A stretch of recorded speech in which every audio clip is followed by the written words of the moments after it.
3, map 4.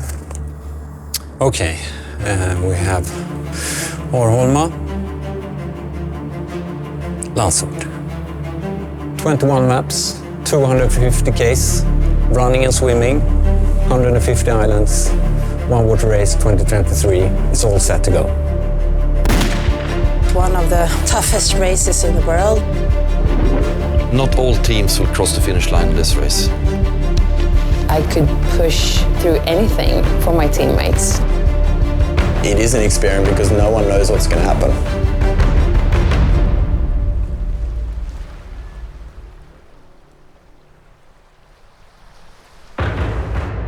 The reason why I want to do this again is simply because I can. And doing this with the same team is just a fantastic bonus. We won it last year, and we feel really motivated to win it another time. I'm excited to see if we can improve our performance. I know there are things we can do better. I said when we crossed the line, I'll never do it again. I said a month ago, I don't want to do it again. The only thing that's really dragging me back is my teammates and the experience we had together. Last year we won because they're the best swim runners, in combination with a vast experience from adventure racing, and together with the navigation skills and the knowledge about the environment in the archipelago. The toughest competition this year for sure will be the Australian team with the adventure racer Rob Preston. It'd be great to win the One Water Race, to prove that our team from Australia could dominate the Swedish teams. Personally, I feel there's unfinished business from the last time we did the race. I think we would be lying if we said we're aiming for anything else than the top step of the podium.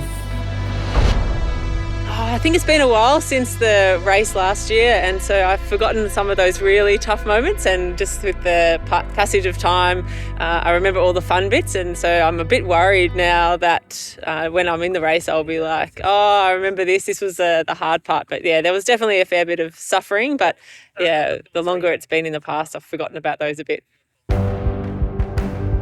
Mitch and I just flew in from Canada yesterday, and our first impressions of the archipelago is where we're racing is that it's pretty incredible.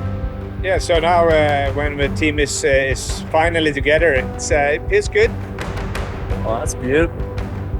We're going out to Utö, so I'm going to show them the slippery hills and the dense forest, so they get a feeling of what they're going to face on the race.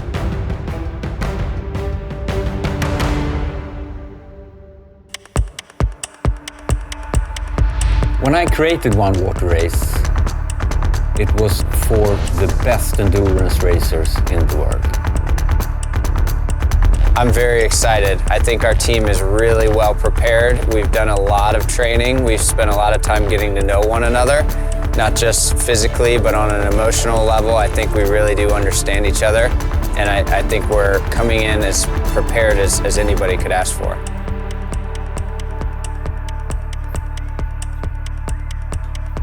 So I just arrived from Virginia early this morning, just taking the day off, spending some time with my family, my 2 daughters and my wife, and just getting used to the change in the time zone, getting caught up with sleep, taking a day off from training. You're higher than that. All right, scooch down on your bumps there.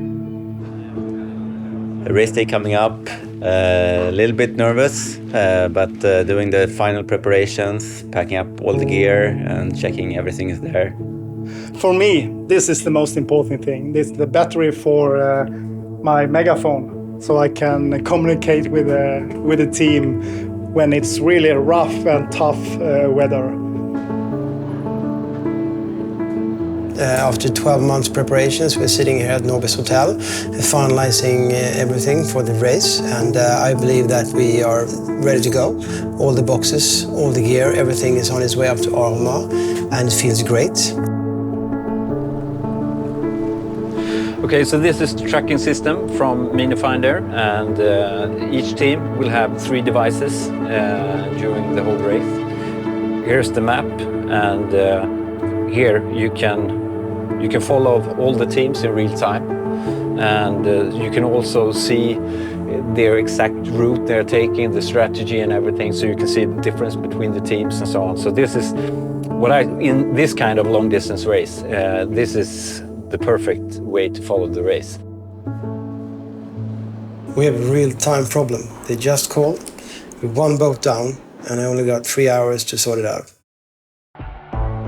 From a safety perspective, we want to be there with the teams at all times. So we have ultra runners running with the team during the whole race from start to finish. The ultra runners is also our media camera staff, that they will film the teams in real time during the whole race. And what's new for this year is that we will live broadcast the whole race from start to finish, from Arholma to Landsort, so the viewers can follow each team during the whole race in a common production.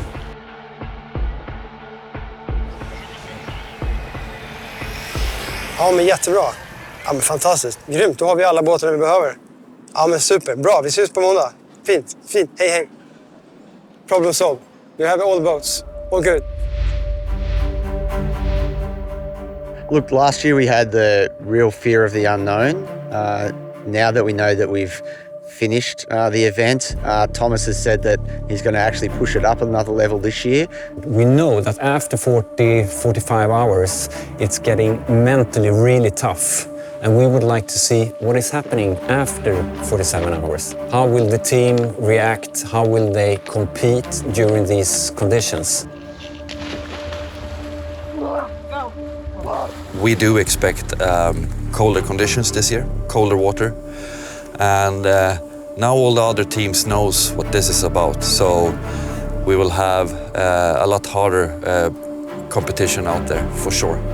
Hypothermia will definitely be a huge part of the end of this race, how they will manage the cold. So it will be a different race, I would say, compared to last year. I'd love to win the race for that ultimate sense of achievement and something to tick it off and to have sitting with me forever. It was a really easy decision to come back to one water race again. We know that we can improve on our performance. We want to do it again. We want to go back and we want to do better.